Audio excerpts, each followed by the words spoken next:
सभी साथियों को नमस्कार। साथियों, आज हमें माध्यमिक बोर्ड परीक्षा 2022 कक्षा 10 के संदर्भ में जो वीडियो चैनल जो वीडियो की श्रृंखला लेकर आए हैं महत्वपूर्ण प्रश्नों के आधार पर, तो उसमें हम आज अध्याय संख्या 7 का अध्ययन करेंगे और वो है निर्देशांक ज्यामिति।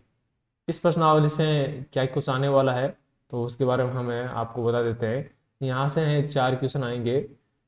2 क्वेश्चन है वो छोटे टाइप के होंगे। तो यहाँ से देखें 2 क्वेश्चन है वो छोटे होंगे, वस्तुनिष्ठ टाइप के होंगे। और उन वस्तुनिष्ठ टाइपों के है 2 अंक होंगे। और एक अति लघु उत्तरात्मक क्वेश्चन आएगा 1 नंबर का। और एक है दीर्घ उत्तरात्मक आएगा 3 नंबर का। और ये मल्टीपल चॉइस में आएगा यानी अथवा में आएगा। 2 क्वेश्चन आएंगे, उनमें से आपको एक का चयन करना है। कुल 6 नंबर की प्रश्नावली है। तो काफ़ी है, सरल प्रश्नावली है। तो आपको ध्यान रखना है कि यहाँ से क्या क्या कुछ आने वाले हैं प्रश्न। जो छोटे क्वेश्चन आने वाले हैं, ये 3 जो छोटे क्वेश्चन है वो है, मैं आपको यहाँ अच्छी तरीके से बता दूंगा। और जो दीर्घ उत्तरात्मक है वो भी मैं आपको बता दूंगा, उससे संबंधित ही प्रश्न आने वाले हैं। तो मेरे साथ बने रहिए, वीडियो को है अंत तक देखें, वीडियो को सब्सक्राइब करें और अपने दोस्तों को है, अपने सहपाठियों को जरूर है इसके बारे में बताएं, उनको वो प्रेरित करें। तो सबसे पहले हम देखते हैं कि निर्देशित तल होता है तो आखिर क्या होता है। एक समतल है, उसको हमने 4 भागों में बांट दिया। 2 अक्ष हमने खींचे। एक ये जो आड़ी वाली अक्ष है, मान लो ये जो आड़ा वाला अक्ष है इसको हम कहते हैं एक्स अक्ष, ठीक है ना। क्षितिज रेखा, क्षितिज अक्ष है, क्षितिज रेखा है, उसको हम एक्स अक्ष कहते हैं। और जो खड़ा वाला है उसको ऊर्ध्वाधर रेखा कहते हैं, उसको वाई अक्ष कहते हैं। ये जो खड़ा वाला है ऊर्ध्वाधर, उसको हम क्या कहेंगे, वाई अक्ष या ऊर्ध्वाधर रेखा कहेंगे। जो आड़ी है उसको हम कहेंगे क्षितिज रेखा या एक्स अक्ष कहते हैं, ठीक है। और ये दोनों अक्ष हैं वो है इस तल को है एक बिंदु ओ पर काटते हैं। और उस बिंदु के निर्देशांक है, उस बिंदु को हम मूल बिंदु कहते हैं। ये जो बिंदु है ओ, उसको हम क्या कहेंगे, मूल बिंदु कहेंगे। क्या कहेंगे, मूल बिंदु कहते हैं। और इस मूल बिंदु के जो निर्देशांक है वो क्या होते हैं, मूल बिंदु मतलब जहां से शुरुआत हो रही है। यहाँ से हम देखें इस तरफ दाईं ओर जा रहे हैं, प्लस का मान आ रहा है, बाईं ओर जाएंगे माइनस के मान आएंगे, ठीक है। दाईं ओर जा रहे हैं प्लस के मान, बाईं ओर जा रहे हैं माइनस के मान। ऊपर की ओर जा रहे हैं वाई के मान होंगे प्लस में, नीचे की ओर जा रहे हैं वाई के मान होंगे माइनस में। तो यहाँ से हम देखें कि ये मूल बिंदु क्या है, स्टार्टिंग बिंदु। और स्टार्ट पर हमेशा हम कहाँ से स्टार्ट करते हैं, जीरो। वहाँ कुछ नहीं होता है, जीरो से स्टार्ट करते हैं। दोनों ही मान क्या होंगे, जीरो। अब ये 2 मान हैं तो कौन कौन से मान हैं। जो पहला मान होता है हमेशा वो सदैव किसका होता है, एक्स का होता है। पहला मान किसका होता है, एक्स का। और दूसरा मान किसका होता है, वाई का होता है। तो यहाँ पर हमारे 4 भाग बने। ये दोनों अक्ष हैं, इसको 4 भागों में काटते हैं। तो मूल बिंदु तो आप समझ गए, मूल बिंदु के निर्देशांक क्या होंगे। प्रश्न में ये सीधा सा आ जाता है कि मूल बिंदु के निर्देशांक क्या होंगे, एबीसीडी में आ जाएगा। तो आपको बताना है मूल बिंदु के निर्देशांक 0 0 होते हैं, ठीक है। इसके अलावा जो है ये अक्ष दे रखे हैं, अक्षों से भी क्वेश्चन आ जाते हैं। तो ये ध्यान रखना है, हमें जो इसके दोनों अक्ष है इसे समतल के 4 भाग करें, 4 चतुर्थांश करें। प्रथम चतुर्थांश, ये द्वितीय चतुर्थांश है, और ये तृतीय हो गया, और ये चतुर्थ चतुर्थांश हो गया। अब इनमें सभी में है एक्स के अलग अलग मान होते हैं, उनकी जो चिन्ह होते हैं वो अलग अलग होते हैं। हम यहाँ से हमने अगर ये ग्राफिंग बनाना सीख लिया है, ये हमने ये नंबरिंग करना सीख लिया, यहाँ हम इसको देख रहे हैं। तो ये जो मान लो ये पहला जो चतुर्थांश आया है ये वाला भाग है। और इसमें हम देखें ये दोनों कौन से 2 अक्षों के बीच में है, ओ से एक्स, ओ एक्स की तरफ, और ओ से वाई। इनके जो है मान देखो, यहाँ एक्स का मान क्या आ रहा है, यहाँ एक्स का मान आ रहा है प्लस में, तो एक्स का मान प्लस में। और ऊपर देखो यहाँ वाई का मान भी किस में आ रहा है, ये भी प्लस में आ रहा है। तो दोनों मान यानी दोनों चरों के मान है वो धनात्मक होंगे। तो प्रश्न ये भी आ सकता है कि किस चतुर्थांश में है दोनों चरों के मान है धनात्मक होते हैं, तो वो है प्रथम चतुर्थांश। यहाँ देखिए द्वितीय चतुर्थांश में एक्स का मान है ये माइनस में आ रहा है, और वाई का मान इधर से क्या होगा, ये प्लस में है। तो एक्स माइनस में, वाई का प्लस में। तीसरा चतुर्थांश देखिए, ये दोनों ही जो रेखा हैं वो किसकी है, माइनस की है, इसलिए दोनों मान ऋणात्मक होंगे। एक्स का मान भी माइनस है, वाई का मान भी माइनस। चौथा चतुर्थांश देखें तो ये चतुर्थांश चौथा बन रहा है। तो इसमें देखिए एक्स का मान है वो धनात्मक आ रहा है, और वाई का मान किसका आ रहा है, माइनस में आ रहा है। तो ये हमारे 4 चतुर्थांश हो गए, और वहां पर चिन्हों का जो निर्धारण हो गया वो हो गया। इसके अलावा हम देखें अगर कोई बिंदु इसी चतुर्थांश में किसी अक्ष पर स्थित होता हो, किसी अक्ष पर स्थित होता हो, उसकी स्थिति कहाँ होगी?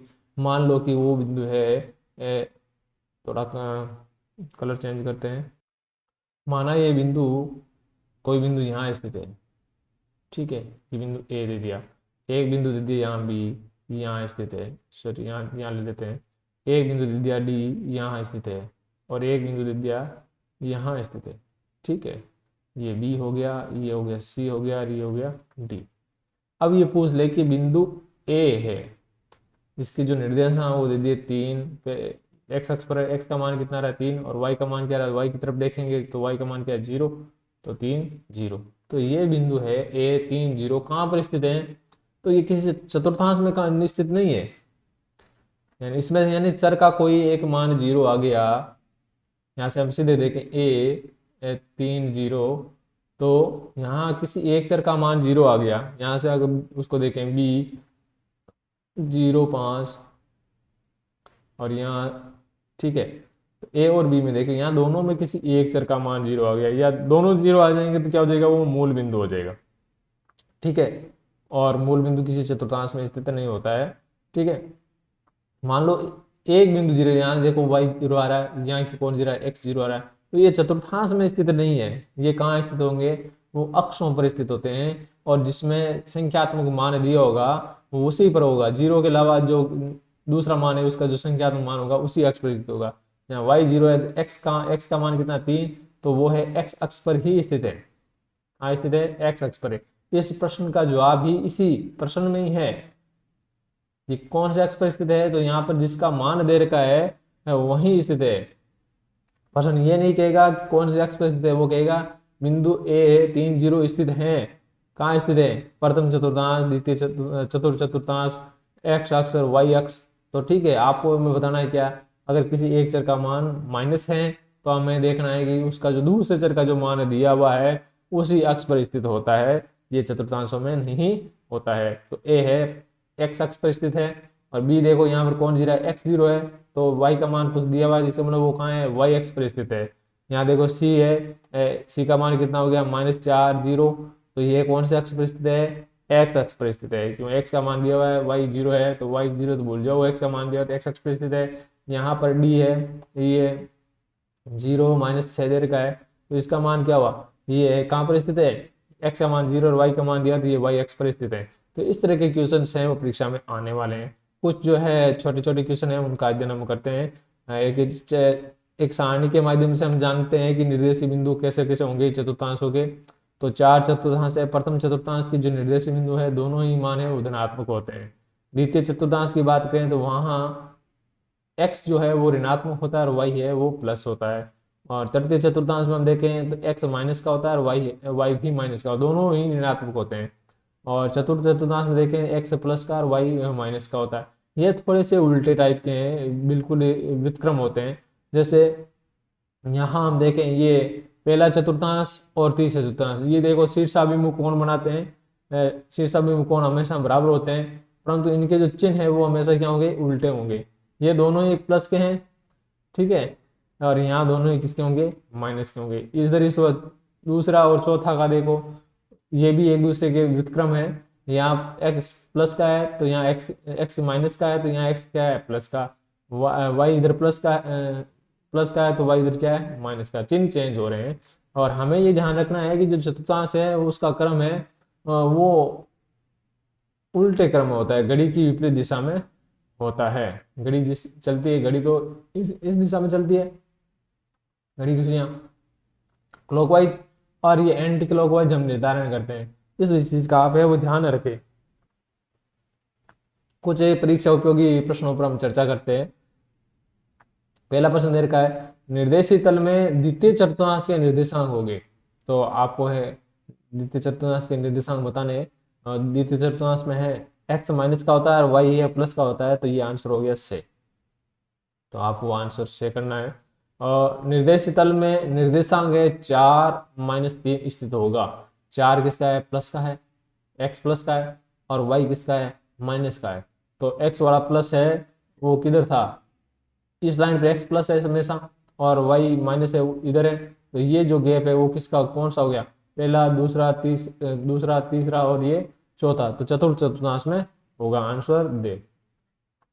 निर्देशित तल में है 0-3 की स्थिति होगी। अब 0-3 कहाँ है, तो एक चर 0 दे रखा है और दूसरा वो जो मान दे रखा है तो उसी पर स्थित होगा। तो x0 और y का मान है तो ये कहाँ है, y x पर स्थित होगा। आंसर दे। निर्देशित तल में है, निर्देशांक है -2, -5 की y अक्ष से दूरी होगी। y अक्ष से दूरी कितनी होगी, ये हमें ध्यान रखना है कि हम इसको निर्देशित तल में हम देखेंगे कि ये कहाँ स्थित है। ये माइनस के दोनों मान आ रहे हैं, तो इधर भी 1, 2, 3, 4, 5, इधर से 1, 2 माइनस का, तो इसकी दूरी लगभग यहाँ स्थित है। ठीक है। अब y अक्ष से जो दूरी की बात करें तो हमेशा क्या होता है, तो हमेशा x का जो धनात्मक मान लेना होता है, हमें उल्टा लेना होता है, उल्टा चर का मान लेना है। तो यहाँ y अक्ष से दूरी क्या पूछा है, y अक्ष से दूरी का मतलब है कि हमें x का मान लेना है। ये देखो ये y अक्ष ये है, तो ये x कितना दूर है यहाँ से, ये जो हमने x का मान -5 लिया वो उतना ही तो दूर है। x अक्ष से दूर होता तो हम पूछ लेते y का मान हो जाता। तो हमें यहाँ x उल्टे मान लेने हैं, उस अक्ष के चर के व्युत्क्रम मान लेने हैं। अगर y अक्ष का पूछा है तो x अक्ष का मान लेना है, x अक्ष का पूछा है तो y का मान लेना है। और वहां पर दूरी हमेशा है वो धनात्मक होती है, माइनस में कभी नहीं होती है। तो यहाँ से y अक्ष से पूछा तो x का मान लेना है तो -5 है, और -5 का धनात्मक मान क्या हो गया, 5। तो आंसर हो जाएगा से। तो याद रखने योग्य बिंदु है वो इस प्रकार है, किसी बिंदु की y अक्ष से दूरी, अभी हमने क्वेश्चन पढ़ा था, y अक्ष से दूरी क्या होती है, x निर्देशांक होता है, या उसको हम भुज भी कहते हैं। x निर्देशांक को हम क्या कहते हैं, भुज। यहाँ से आप देखिए ये एक रेखा खड़ी है, अगर हम हाथ दोनों सीधे खड़े कर लें तो वो हमारी भुजाएं होगी, और ये हम ऊपर नीचे हमारा जो शरीर है सर से लेकर पैर तक, इसको हम कोटि कहेंगे, हम कहते हैं कोटि कोटि पढ़ना। तो उसके आधार पर देखें ये जो खड़ा है भाग है वाई वाला वो है कोटि कहलाता है, और ये दोनों हमारे हाथ अगर हमने फैला लिए तो वो वहाँ क्या कहलाएगा, भुज कहलाएगा। तो ये x का मान होता है भुज और ये y का मान होता है कोटि। किसी बिंदु की y अक्ष से दूरी x निर्देशांक या उसका भुज होता है, और ये दूरी हमेशा सदैव धनात्मक लेनी है, प्लस लेना है। माइनस आ गया तो उसको माइनस को हटा देना है, और साथ में इकाई और जरूर लिखना है, जैसे लिखा हो ना इकाई, तो दूरी हमेशा, दूरी की कोई ना कोई इकाई तो होती है, परंतु यहाँ इकाई सेंटीमीटर वगैरह मीटर वगैरह दिया हुआ नहीं होता है, तो हम क्या करेंगे उसको इकाई लिख देंगे। अब जो भी इकाई है वही वही हो जाएगी। किसी बिंदु की x अक्ष से दूरी क्या होगी, x अक्ष से दूरी इसका y निर्देशांक हो जाएगा, या उसके कहते कोटि हो जाएगी, और ये भी मान सदैव धनात्मक लेना है। तो x अक्ष से दूरी y निर्देशांक, y अक्ष से दूरी x निर्देशांक, x अक्ष से दूरी होगी वो कोटि होगी, और y अक्ष से दूरी हो जाएगी भुज। तो ये ध्यान रखना है। और ये क्वेश्चन छोटा सा यही बना दिया हमने। निर्देशित तल में बिंदु 2-6 की y अक्ष से दूरी, तो y का मान ये है, और y से दूरी ये कितनी होगी, 2। जिससे दूरी पूछी है उसको छोड़ दो, बाकी वाला मान है उस धनात्मक ले लो। y अक्ष से दूरी है 2 इकाई, सदैव धनात्मक मान लेना है। ये लिखने की आवश्यकता नहीं है, आपको बताना है, बताया है। x अक्ष से दूरी कितनी है, x अक्ष से दूरी, तो x का मान है ये 2, और बाकी y का मान कितना बच गया, -6। तो यहाँ हम 6 लिखेंगे, और वहां लिखेंगे यहाँ साथ में माइनस को अगर हमने प्लस बनाया है तो हम लिखेंगे धनात्मक मान। ठीक है। x निर्देशांक और y निर्देशांक उसको अगर हम कोष्ठ में लिखें तो भुज और कोटि। x को हम निर्देशांक को भुज कहते हैं, और y निर्देशांक को क्या कहते हैं, कोटि कहते हैं। x निर्देशांक भुज कहलाता है और y निर्देशांक है कोटि कहलाएगा। निर्देशांक, ये ऐसा प्रश्न आ जाएगा छोटा सा, निर्देशांक 4-2 में भुज क्या है, तो भुज सीधी सी बात है, भुज क्या है, भुज है x का मान है, x का मान पहला होता है, पहला मान भुज या कहते हैं x निर्देशांक कहते हैं, वो है 4, और दूसरा मान है y का होता है, वो क्या है कोटि, और वो है -2। ठीक है। तो ऐसा भी छोटा सा इक्वेशन आ सकता है। तीसरा आगे देखें, x अक्ष पर स्थित बिंदु के निर्देशांक। कोई बिंदु है x अक्ष पर स्थित है, अक्ष पर मान लो ये अक्ष है, ये आडी वाली अक्ष x अक्ष ये इस पर कहीं स्थित है, तो उसके निर्देशांक क्या होंगे, उस पर है x का कोई ना कोई तो मान होगा, और y हमेशा क्या होगा 0। इस x अक्ष पर y हमेशा क्या होता है 0 के। यहाँ से अगर हम इस y की तरफ देखेंगे तो मान क्या होगा 0 आएगा, मूल बिंदु की तरफ ही दिखेगा, तो मूल बिंदु पर y का मान 0 होता है। और y से हम x की तरफ देखें तो x का मान 0 होता है। और एक्स अक्ष पर स्थित है तो एक्स का कुछ ना कुछ मान होगा और वाई हमेशा जीरो होगा, एक्स जीरो।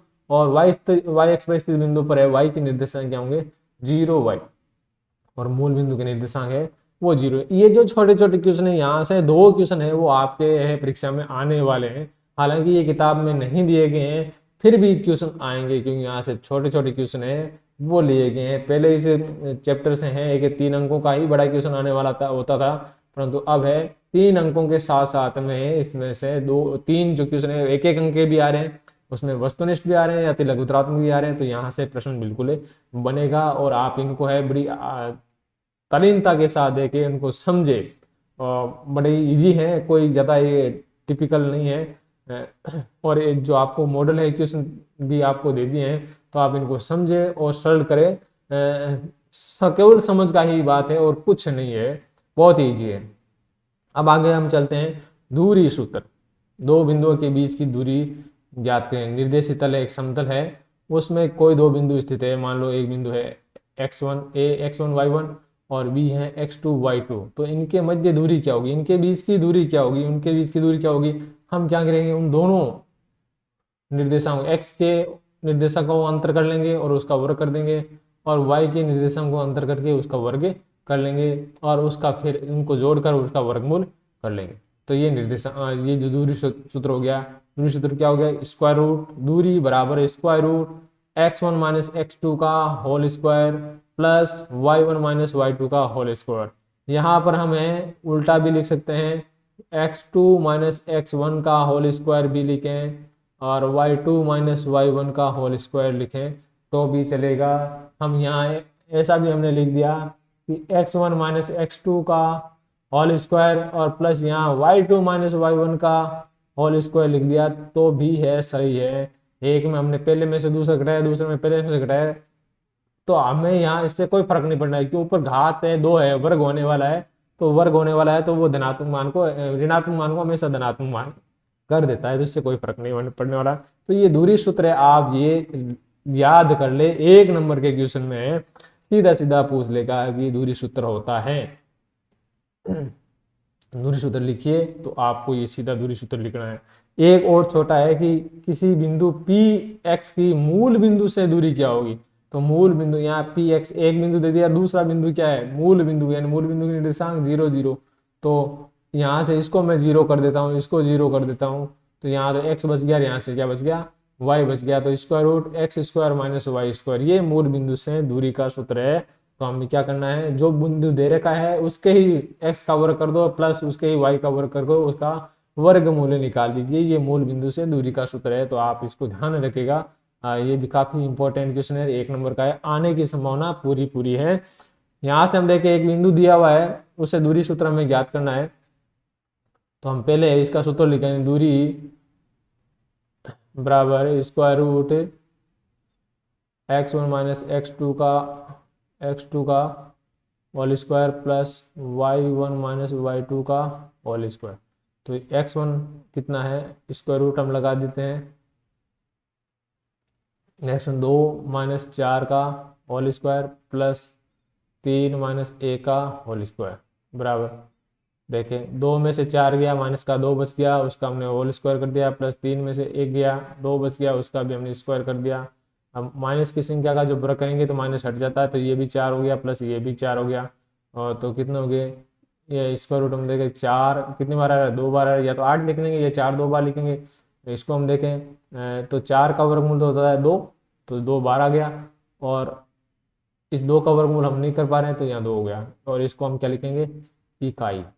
दूरी सूत्र के लास्ट में हमें इकाई जरूर लिखना है, क्योंकि ये कहीं दिया हुआ नहीं होगा, ये हमारा खुद के कॉमन सेंस से लिखना होगा। दूरी ज्ञात करें तो लास्ट में उसकी इकाई है, वो इकाई ही लिखना है।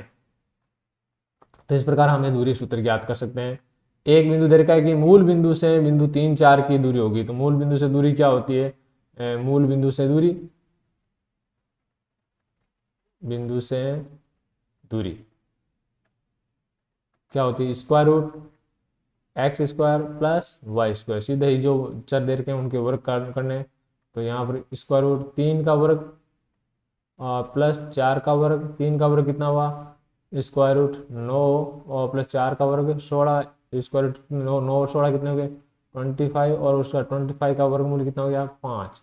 और यहाँ क्या लिखना है आपको, इकाई लिखना है। तो इस प्रकार हमने मूल बिंदु से किसी बिंदु की दूरी ज्ञात कर ली, तो उस दोनों दूरियों को है हमने वर्ग करके जोड़कर उसका वर्गमूल कर लिया। एक प्रश्न और देखिए, एक्स अक्ष से वे बिंदु ज्ञात कीजिए जो 3 - 5 और -2 9 से समदूरस्थ हो। तो बिंदु कहाँ है, वो बिंदु कहाँ है, 3 बिंदु हो गए देखो। एक बिंदु एक्स अक्ष पर स्थित है और वो फिर इन बिंदुओं से बराबर दूरी पर स्थित है।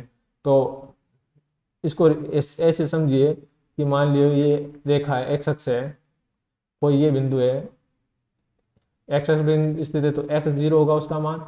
और इससे मान लो कोई बिंदु एक इधर है, सॉरी 2 - 5 है, तो एक बिंदु यहाँ 2 और -5 इस अक्ष में है और एक इस अक्ष में है, ठीक है, -2 9, ठीक है।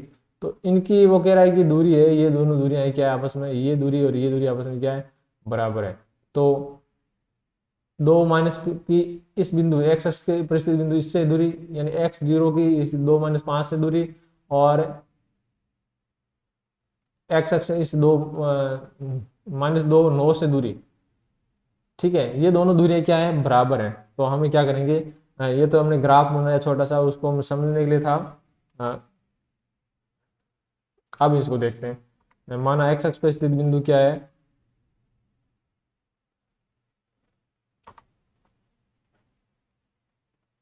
माना एक्स अक्ष पर स्थित बिंदु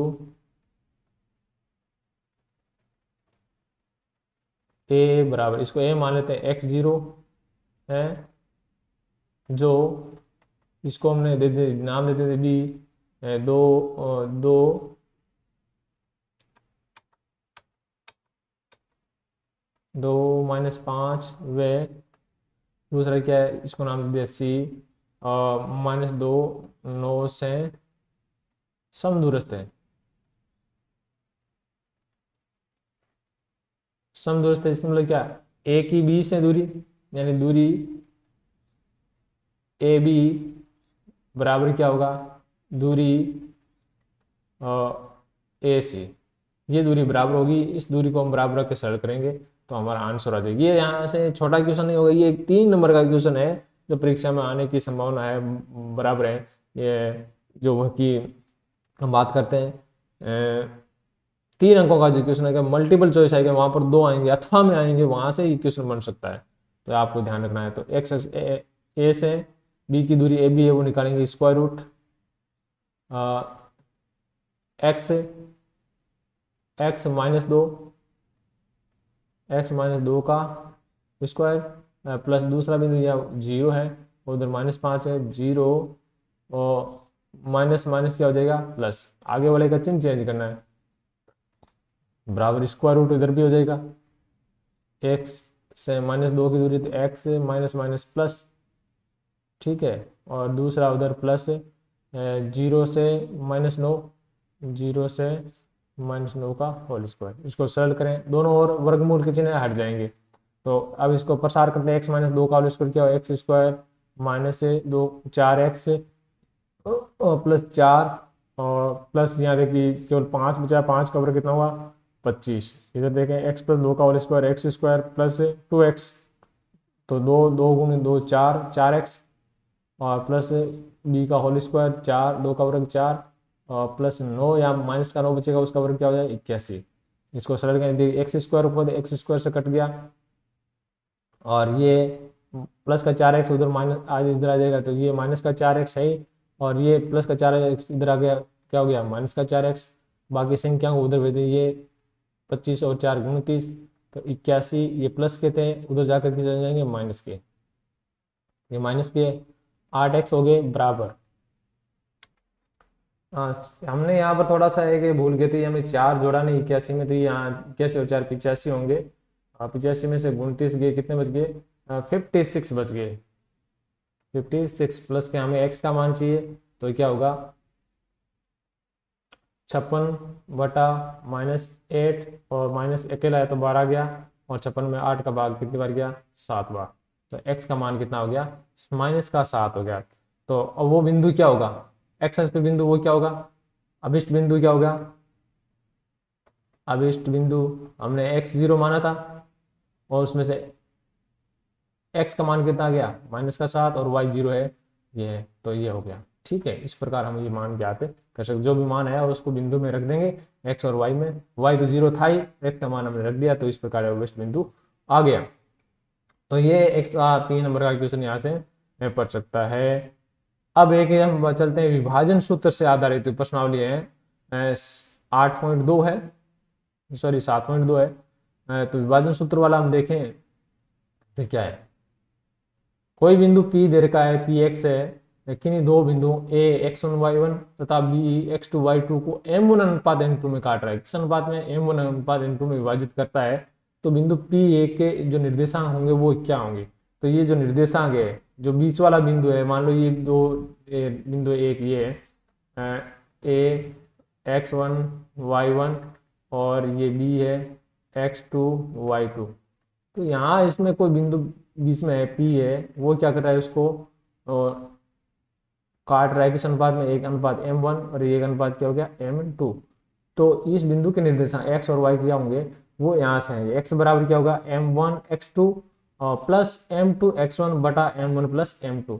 तो यहाँ ऊपर भी प्लस है, नीचे भी प्लस है। ये भी देखो, यहाँ इसको लिखने का बड़ा एक सामान्य कॉमन तरीका आपको बता देता हूँ कि विभाजन जो सूत्र है वो बड़ी आसानी से कैसे लिखते हैं। हमें सीधा यहाँ लिखना है m1 m2, बीच में थोड़ा सा जगह छोड़ के प्लस लेंगे, बटा नीचे है m1 प्लस m2 है ये। ठीक है, अब यहाँ x का मान निकाल रहे हैं तो x लिखेंगे, और दूसरा मान x का दूसरा मान में से x का है और पहला मान है वो घटा देंगे। ठीक है, इसी प्रकार हम y का निकालते हैं, तो y बराबर क्या हुआ m1 थोड़ी जगह छोड़कर m2, ठीक है, नीचे m1 प्लस m2, या y का मान निकाले, y का दूसरा मान माइनस यहाँ प्लस y का सॉरी पहला मान।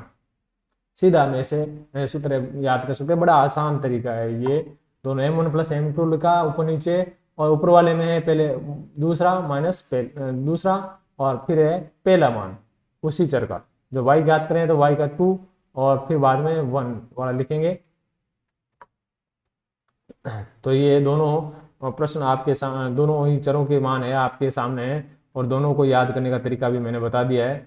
अब यदि दो बिंदुओं A x1 y1 और B x2 y2 का अगर मध्य बिंदु के निर्देशांक ज्ञात करने होते हैं, तो मध्य बिंदु क्या करता है, ये बीच का जो बिंदु था वो दोनों भागों को बराबर बांटता है, अच्छा 1:1 दे दे, तो नीचे m1 m2 कितना होगा 1 + 1 कितना हो जाएगा 2, और ऊपर है m1 यहाँ से 1 आया, या भी 1 आया, तो अगर यहाँ 1:1 लिखे तो उससे कोई फर्क नहीं पड़ने वाला है। तो अगर मध्य बिंदु के निर्देशांक ज्ञात करने तो x मान क्या होगा, x के दोनों मानों को जोड़ो, 2 का भाग दे दो।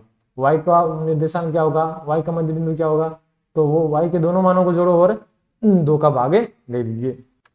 अभ्यास प्रश्न देखते हैं, दो बिंदु दे रखा है A 4 0 और B है 2 4 का मध्य बिंदु ज्ञात कीजिए।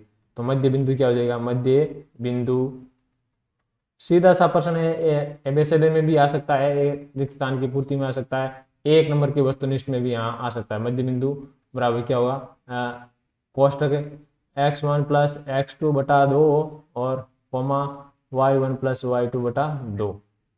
ठीक है, यहाँ से हम देखें x1 क्या है 4 और ये x2 कितना है 2, 4 + 2 बटा 2, और यहाँ से देखें 6 + 4 बटा 2। यहाँ से उत्तर कितना, 8 में 2 का भाग गया 4 बार और 10 में 2 का भाग गया 5 बार। तो ये अपना सॉरी, ये 8 में ये 6 था और 6 में 2 का भाग 3 बार गया और ये 5 हो गए, तो 3 5 ये मध्य बिंदु हो गया। तो यहाँ से सीधा सा हम निकाल सकते हैं, यहाँ कोई जरूरी नहीं था इतना लिखने की आवश्यकता नहीं। 4 2 6, 6 का आधा कितना हो गया 3, और 6 4 10, 10 का आधा कितना हो गया 5, ये मध्य बिंदु हो गया 3 5। तो बड़ी आसानी से, कितनी सरलता से हमें इसको निकाल सकते हैं। आगे देखिए, बिंदु 4 -1 और -2 -3 को जोड़ने वाले रेखाखंड को समत्रिभाजित करने वाले, कौन सा समत्रिभाजित जो करता है उसके हमें क्या करने हैं, निर्देशांक ज्ञात करने हैं। तो एक हम इसका एक छोटा सा डायग्राम बना लेते हैं। ये मान लो एक रेखाखंड है, नाम नहीं दिया, ए दे दे 4 -1 और ए क्या कर रहा है, ये दे दिया बी, उसका दे दिया मैंने -2 और -3। तीन। अब वो कह रहे हैं इस रेखाखंड को कितने भागों में, सम तीन भागों में, तीन भाग बराबर के करें, तो जिसमें दो मान, दो कट हमने लगा दिए, जितने बराबर भाग करने हैं उतने कट लगाएंगे, तो दो भाग, तीन भाग कर रहे हैं तो दो कट कर दिए, तो इसको नाम दे दिया मान लो पी, इसको नाम दे दिया क्यू। अब इनके निर्देशांक क्या होंगे, ये तीन बराबर भागों में करते, इसका अनुपात 1, इसका अनुपात 1, इसका अनुपात 1। तो यहाँ से हम देखें किन दो बिंदुओं के बीच में देखें, तो ए और ये बी है जो रेखाखंड है, उसको ये बिंदु पी कहाँ किस अनुपात में काटा है, इधर देख पी के इधर अनुपात है एक, और पी के इधर अनुपात कितना है एक ये कितना अनुपात हो गया दो। तो हम लिखेंगे बिंदु पी रेखाखंड ए बी को 1:2 में विभाजित करता है। ठीक है, 1:2, हमारा M1 M2 कितना हो गया है 1:2, M1 1 M2 है तो यहाँ इसके निर्देशांक क्या हो गए, तो x बराबर क्या हो गया M1, M1 कितना है 1 और ये 2 प्लस का, ठीक है, बटा 1 प्लस 2। अब x का ज्ञात कर रहे हैं तो x के मान देखो, x2 वाला पहले लिखेंगे, x2 वाला -2 है तो यहाँ -2, ठीक है, और x1 कितना है 4, तो यहाँ 4 लिख दिया। सरल कर लेते हैं इसको, -2 को 1 से गुणा किया -2 प्लस 4 दूनी 8 बटा कितना आ रहा है 3, कितना बच गया 6 में, 8 में से माइनस के 2 गए कितने रह गए 6/3 बराबर कितना आ गया 2। उसी प्रकार y के मान निकालेंगे, M1 और ये M2, ठीक है, और 1 + 2 लिख दिया। और y के मान क्या है देखिए इधर से, ये -3, तो -3 पहले y2 वाला लिखेंगे और फिर y1 का -1 ये लिख दिया। सरल करो, -3 तो -3 और प्लस और प्लस माइनस माइनस और ये 2 -3, तो कितने हो गए, ये हो गए, दोनों ही माइनस के हैं तो माइनस के जुड़ के -5/3। तो अभिष्ट बिंदु क्या हो गया, अभिष्ट बिंदु P कितना हो गया, x का मान 2 आ रहा है और y का मान कितना है -5/3 है। इसी प्रकार हमें क्या निकालना है, अभिष्ट बिंदु Q भी निकालना है, Q के निर्देशांक निकालना है, तो बिंदु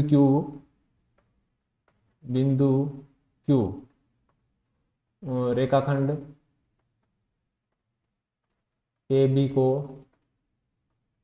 किस अनुपात बांट रहा है, तो Q के इधर हम देखें तो Q के इधर मान 2 है, 1 और 2, तो 2 अनुपात, और इधर मान कितना है 1, Q के इधर अनुपात 1 है, इधर अनुपात कितने हैं 2, तो 2:1 में काट रहा है, तो 2:1 में विभाजित करता है।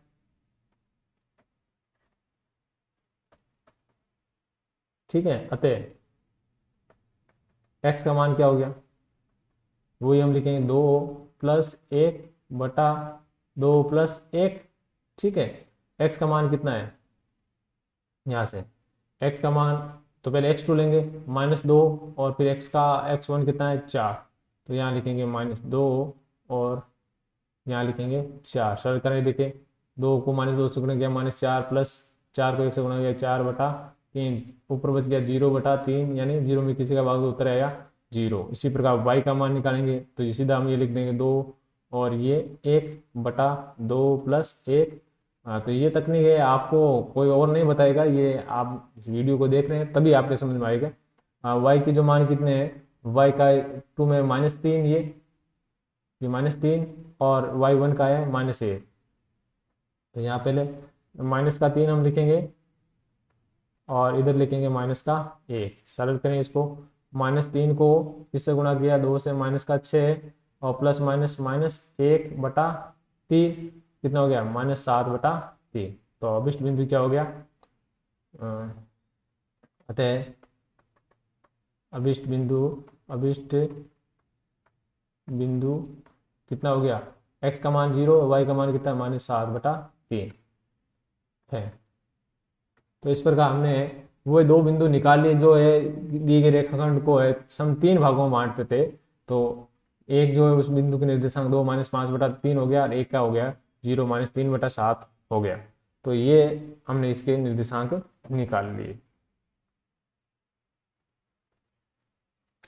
अगला हम क्वेश्चन देखें, तो देर का है, बड़ा इंपॉर्टेंट क्वेश्चन है। बिंदुओं -3, 10 और 6, -8 को जोड़ने वाले रेखाखंड को बिंदु है -1, 6 किस अनुपात में विभाजित करता है। तो एक छोटा सा डायग्राम हम बनाने की कोशिश करें, तो वहां से हमें क्या है, बड़ी आसानी से समझ में आ जाएगा कि क्या याद करना है। बिंदु देर का है A -3, 10, नाम नहीं दिया, नाम दे दो। B इधर का है 6 -8। वो कह रहा है एक बीच में एक बिंदु स्थित है, उसके निर्देशांक क्या है -1, 6, और नाम नहीं दिया ना, P दे दिया। तो वो कह रहा है ये 1, 6 है, इस को किस अनुपात में याद करा है, ये M1 और ये M2 अनुपात है, हमें याद करना है। तो हमें उस बिंदु का अनुपात लिखना है और किसी एक बिंदु का मान लिखना है, किसी एक बिंदु का सूत्र ज्ञात करेंगे, लिखेंगे और तो अपना मान आ जाएगा। तो हम क्या करेंगे, x बराबर अभिष्ट बिंदु x बराबर क्या होगा, x बराबर हम पहले ये लिखेंगे, माना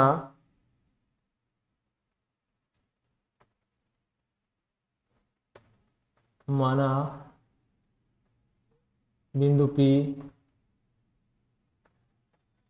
-1, 6 रेखाखंड को M1 अनुपात M2 में विभाजित करता है। ये चीज लिखना जरूरी है, ठीक है। अब इसके बाद हम क्या करें, M1 M2 में विभाजित करता है तो x का मान क्या होगा, हमें केवल एक चर का मान ज्ञात करना, वहां से अनुपात आ जाएगा, दूसरे का हमें ज्ञात करने की जरूरत नहीं। ये थोड़ा उसकी बजाय इजी है, लगता है टेढ़ा है परंतु है इजी।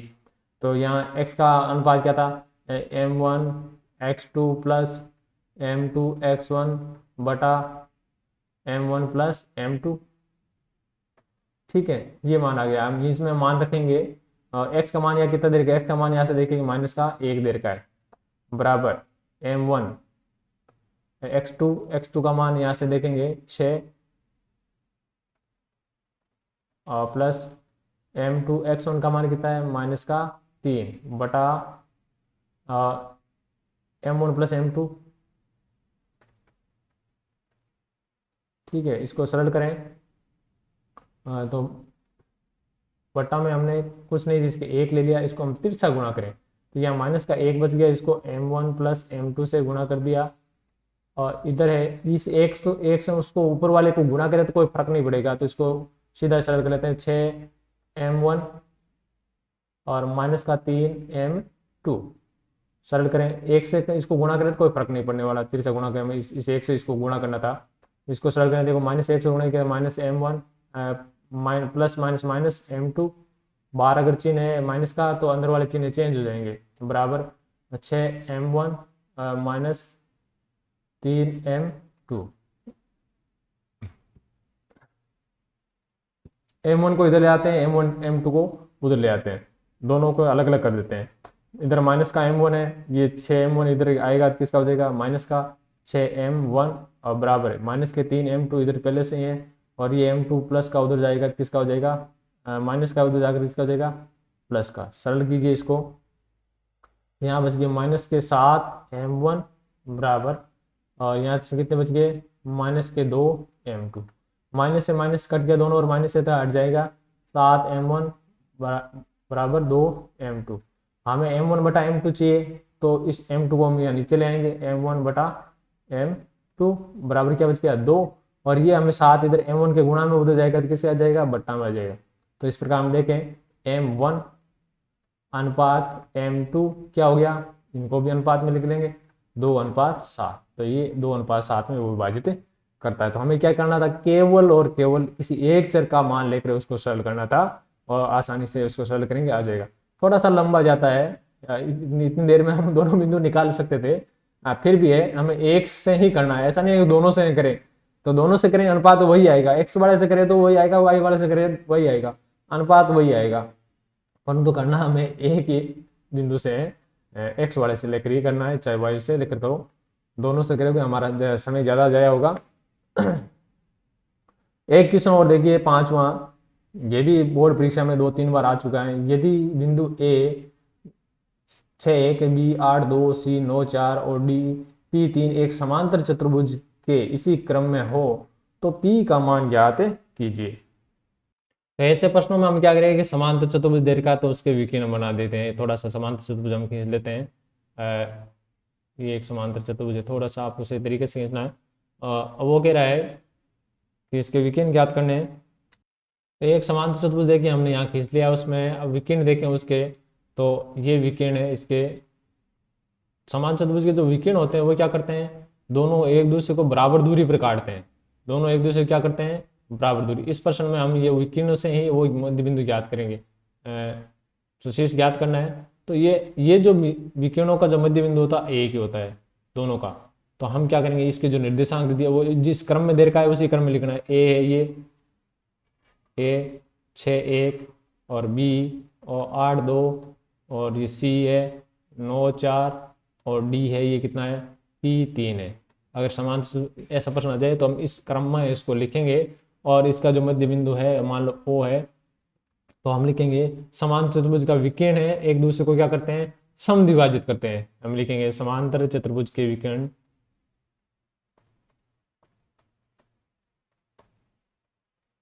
के विकर्ण एक दूसरे को समद्विभाजित करते हैं, यानी उसका जो बिंदु है समद्विभाजन बिंदु है वो दोनों का एक ही है। तो हम यहाँ लिखेंगे ए सी का, यहाँ लिखने ए सी का मध्य बिंदु बराबर होगा किसके, और बी डी का मध्य बिंदु। हमें केवल वो मान ही चाहिए, हमें आंसर नहीं चाहिए, रेखाओं के मान नहीं चाहिए, हमें केवल बिंदु जो गायब है वो चाहिए। तो यहाँ ए से सी का भी मध्य बिंदु निकालने तो ओ के निर्देशांक आ जाएंगे, इसी प्रकार हम बी से डी के निकालें तो भी आ जाएंगे।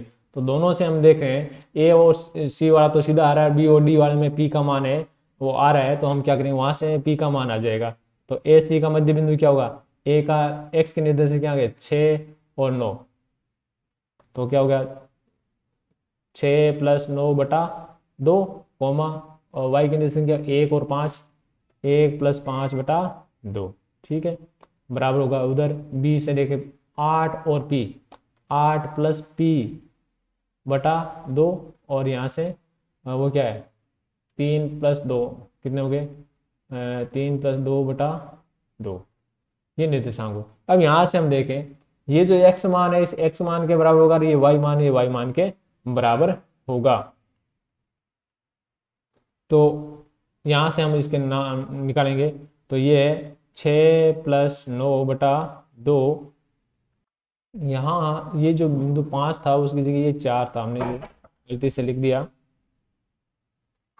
तो यहाँ से देखिए ये जो बिंदु है 6 + 9 बटा 2 किसके बराबर होगा, 8 + p बटा 2 के बराबर होगा। यहाँ से देखो बटा में दोनों के 2 है, तो 6 ये कट जाएंगे 2 से 2, इधर क्या हो गया 6 9 की तो 15 बराबर 8 + p, और p हमें चाहिए तो p के साथ में ये 8 है उधर जाएगा बराबर के, उधर पहले से 15 है, 8 उधर जाकर इसका हो गया माइनस का, तो p का मान कितना बच गया 7।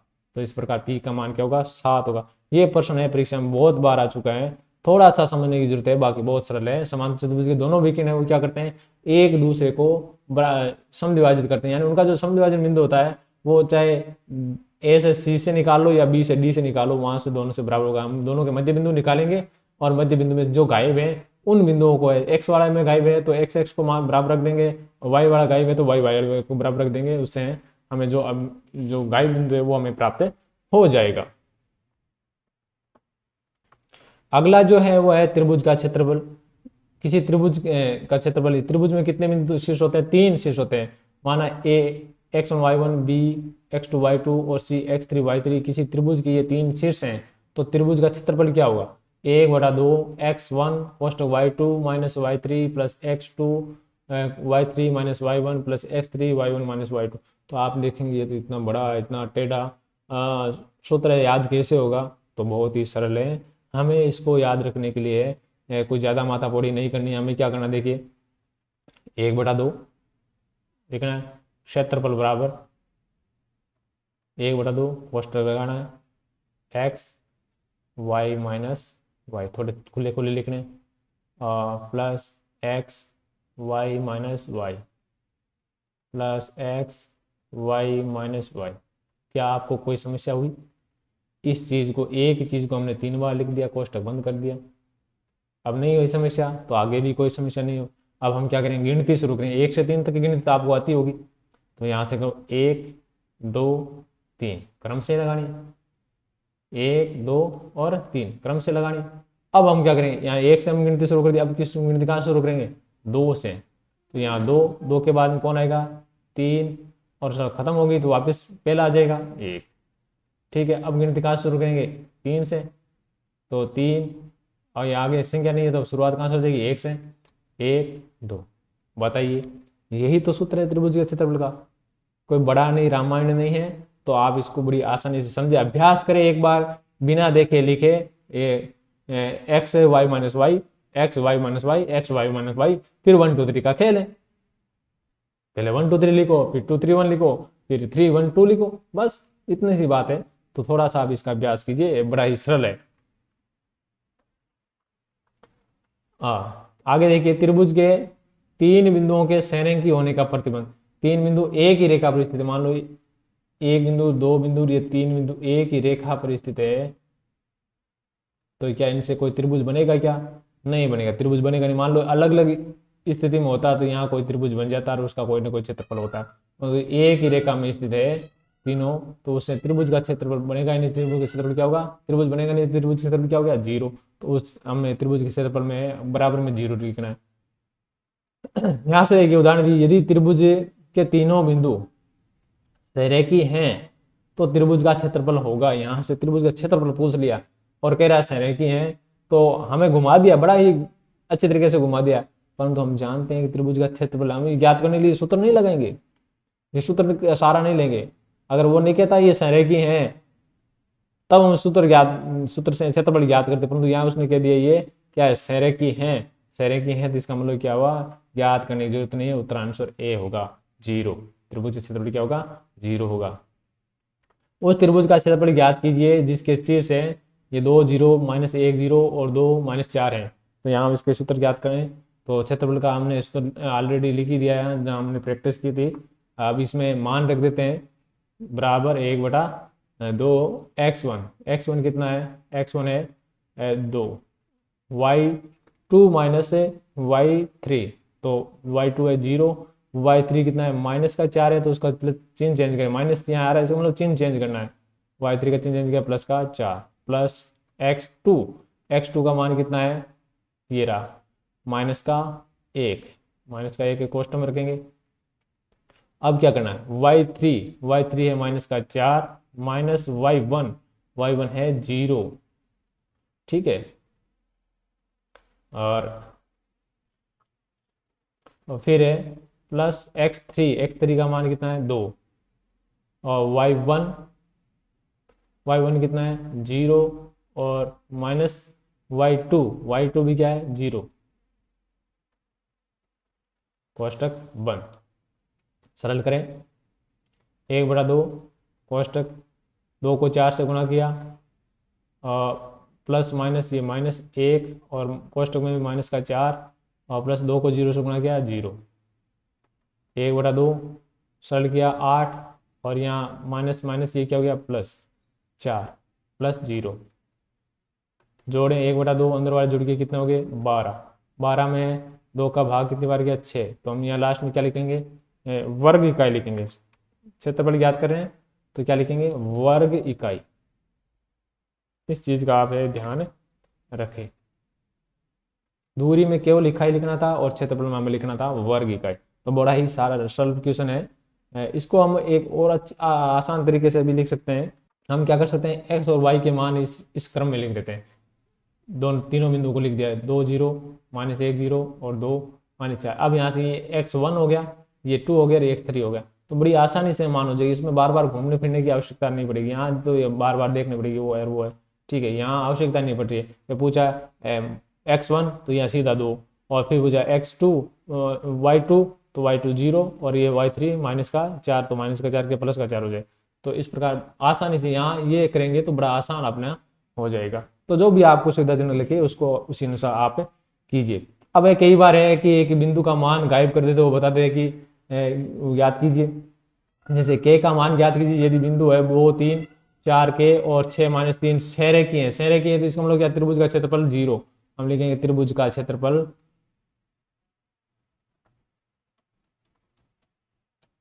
बराबर 0। त्रिभुज का क्षेत्रफल क्या था, 1/2 कोष्टक x1 y2 - y3 plus x2 y3 - y1 plus x3 y1 - y2 बराबर 0। अब ये 1/2 भी उधर जाकर क्या हो जाएगा, 0 हो जाएगा। तो हम बचा क्या, ये x1। अब इसके मान रख देते हैं हम, यहाँ देखें x1 के मान क्या है, x और y के मान है वो देख देते हैं, 2 और 3 4 के और 6 - 3। तो यहाँ से x1 के मान कितना है, 2, यहाँ से ले लिया। और y2 और 3 क्या है, ये k -5 -3 है, तो k और 3 का चिन्ह चेंज कर दिया, क्या हो गया, प्लस का 3 प्लस x2 ये हो गया 4। और यहाँ से देखें y3 है -3 और फिर है ये ऊपर वाला 3 है प्लस का, सॉरी इसको भी माइनस करना है, चिन्ह चेंज करना है,